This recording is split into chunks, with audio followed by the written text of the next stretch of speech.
Hello, apa khabar, and welcome back, my fellow language learners, to Adventures in Language. I'm your guide, Emily.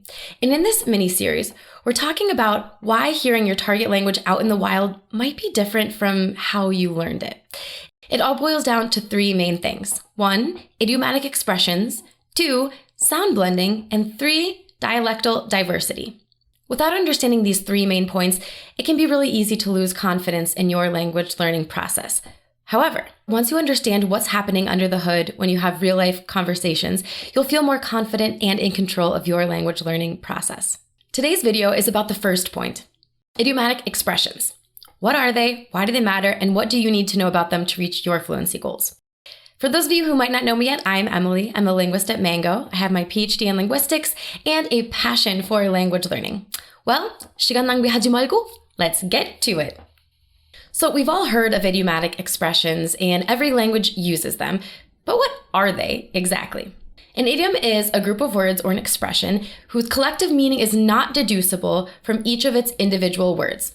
Now, a few examples that you might be familiar with in English include hitting the hay, getting out of hand, and spilling the beans, which respectively mean going to bed, getting out of control, and revealing secrets. Nothing to do with actual hay, hands, or beans. For my Spanish speakers out there, you may be familiar with idioms such as me importa un pepino, literally translates to I care a cucumber, meaning idiomatically, I don't care at all.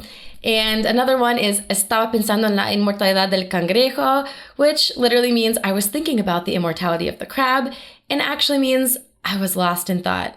It's probably my favorite idiom. Because idioms are so common, we might not even realize that we're using them when we're speaking our native languages. Of course, when we're speaking our foreign languages, they tend to stick out quite a bit more. For example, imagine an English language learner hears me say, "Spill the beans!" If they don't know that idiomatic expression, they're likely gonna opt for a literal interpretation of what I've said. So they might ask themselves, is Emily really asking me to find a can of beans, open it, and then spill it? Is she okay? Long story short, idioms can play a complicating process when you're going from learning in a classroom to conversing in the wild. Even learners with really impressive vocabulary inventories can struggle when they're out having conversations with real people in the real world and they come across an idiom that they've never heard of before. So what can you do about this as a language learner? Simple. Don't focus only on single word vocab training. Bring idioms into the mix. There's a ton of information out there if you do a simple web search for idioms in language X. Of course, make sure that you trust the source before you start using it as your study material. If you'd like a curated language learning experience that incorporates key idiomatic expressions that every language learner should know in that language, then check out the Mango Languages app. Our linguist and language teachers bake cultural metaphors and idiomatic expressions into all of our 70+ language courses within the app. If you'd like to learn more about the app, then check out the links in the description. Well, my fellow language learners, that's all for this time on Adventures in Language.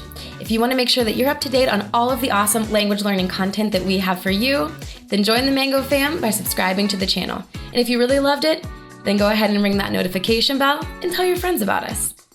Psst, wondering what languages were used in today's video? You can find all that information and more in the description. Well, Selamat tinggal, and I look forward to hanging out with you here next time. Bye!